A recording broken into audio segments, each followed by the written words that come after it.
We all make mistakes. Sometimes you forget your anniversary, and sometimes you corrupt your SteamOS install. And with Linux, it's really easy to get carried away in the terminal, leaving you with a Steam brick instead of a Steam Deck. So today we're going to show you how to make a recovery SD card for your Steam Deck, actually using the Steam Deck, because not everyone has a desktop or laptop to fall back on, just in case something does go wrong. And you're going to need it to be at least 8 GB according to Valve. At this point, small SD cards are becoming more uncommon than large SD cards, and having a larger one won't hurt anything for this. Like seriously, I can get a 128 gig card for like 20 bucks. I have like 6 of them for my Switch.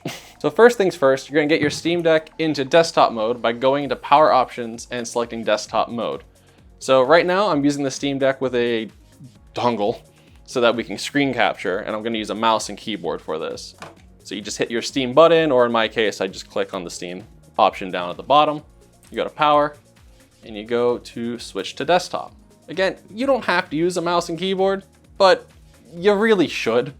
You really should. Typing commands with the Steam Deck, not super fun. What was it that Super Meat Boy said when you launched it? It says a controller is not required but recommended, like showering. Now, to install a recovery image on the SD card using the Steam Deck, you'll need 2 things: the recovery ISO from Valve and a disk imaging software like Balena Etcher installed on your device.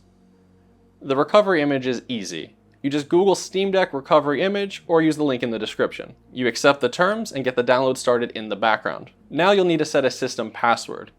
It's not required to use the Steam Deck, so most people have probably not set this.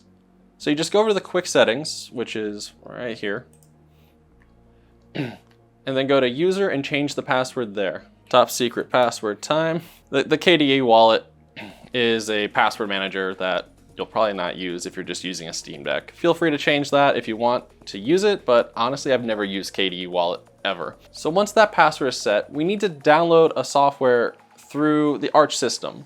And to do that, you need to disable the read-only mode the Steam Deck runs in by opening the console terminal, but not a command prompt, and typing sudo steamos read-only disable. Is it sudo or sudo? Let me know in the comments which one you use.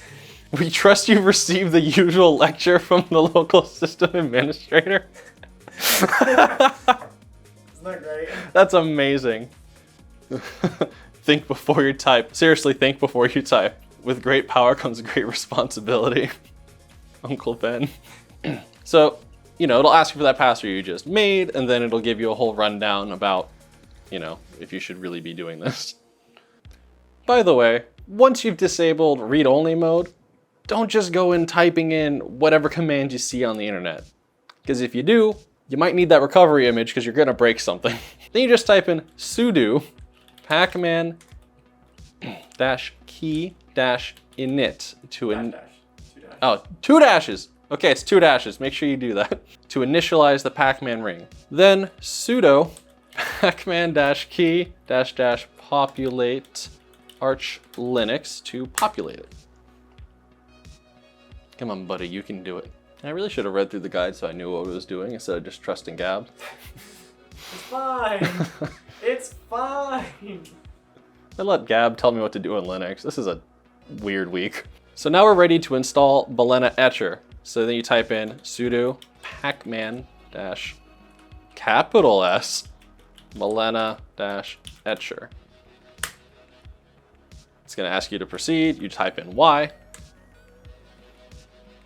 And it starts downloading and then installing. Now that you have Balena Etcher installed, go to the file browser, go to downloads, and then extract the Steam Deck recovery image you downloaded earlier. Make sure the Steam Deck image is fully downloaded. It's only 2.5 GB, but it can take a little longer than you'd expect.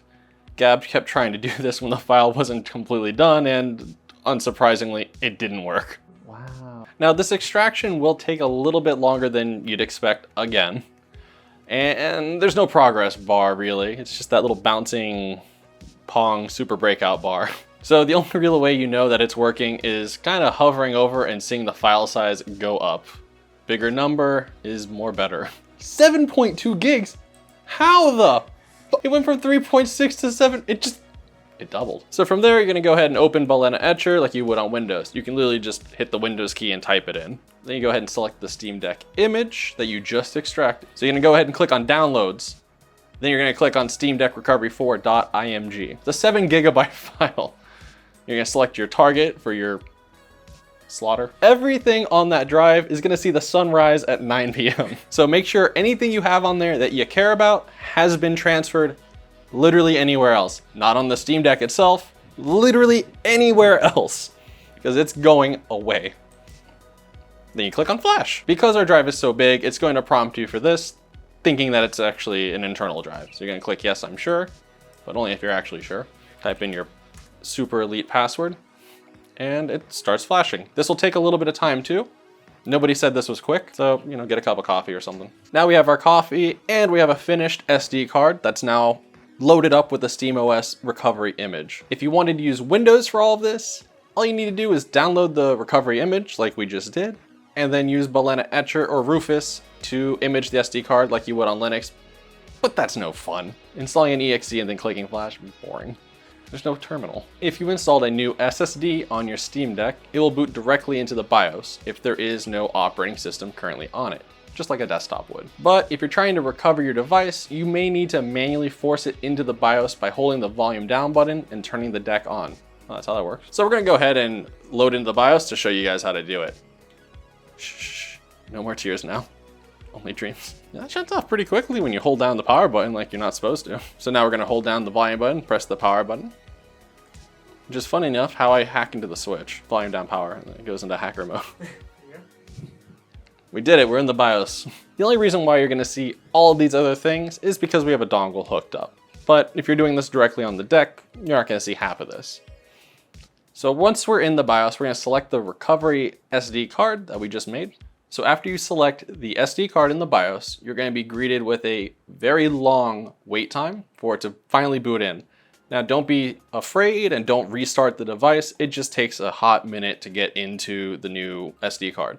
SD cards are kind of slow to boot off of. So once you're in the OS, recovery, whatever, once you're in the SD card, you'll have a few different options on the desktop mode. Now, the two ones that you're gonna immediately jump at are going to be Reinstall SteamOS. Now that's just kind of a recovery tool that's not actually redoing the entire device like it's new. If you want to start over from scratch because you're really messed up, you want to go ahead and click Re-image Steam Deck. From there, we can go ahead, proceed with a very scary warning message. So again, permanently erasing everything. This is the nuclear option where you just don't care. You want to go back like you just pulled it out of the box. So you're going to say proceed if that is the case. And then it's gonna go. I don't know how long this takes. And from there, you should be good to go. Just like you should be good and hit that like and subscribe button. Leave a comment on how you might have screwed up your Linux install, not just your Steam Deck, your Linux installs as general. Join our official CoilWine Discord, the Coil Cord, and we'll see you next time. And you know, Gab will get a new drive and installed in this thing.